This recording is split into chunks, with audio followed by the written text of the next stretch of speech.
আসসালামু আলাইকুম। আমার এই ইনকিউবেটরটা আমি গত কয়েকদিন আগে বানিয়েছিলাম।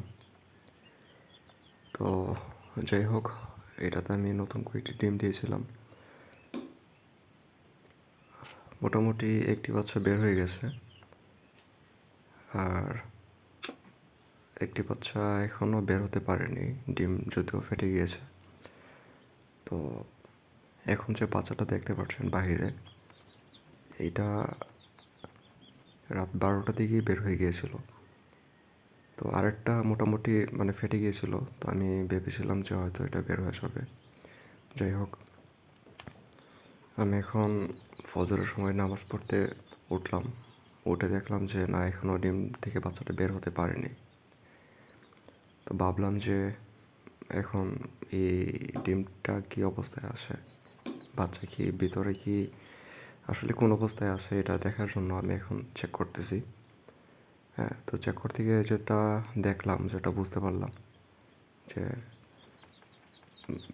আসলে আমি স্প্রে করেছিলাম তখন একটু বেশি পানি পড়ে গিয়েছিল, যার কারণে হয়তো ডিমটা এখনও ভালোভাবে শুকাতে পারেনি। হ্যাঁ, তো এখনও ভিতরে অনেকটা ভেজা ভেজা ভাব আছে। যাই হোক, আমি যতটা পেরেছি এটার ডিমের যে উপরের খোসাগুলো, এটা আমি যতটা পেরেছি সরিয়ে দিয়েছি। যাই হোক, এখন ভিতরে দেখা যাচ্ছে বাচ্চাটা ভালোই আছে, বাচ্চাটা নড়াচড়া করতে পারছে।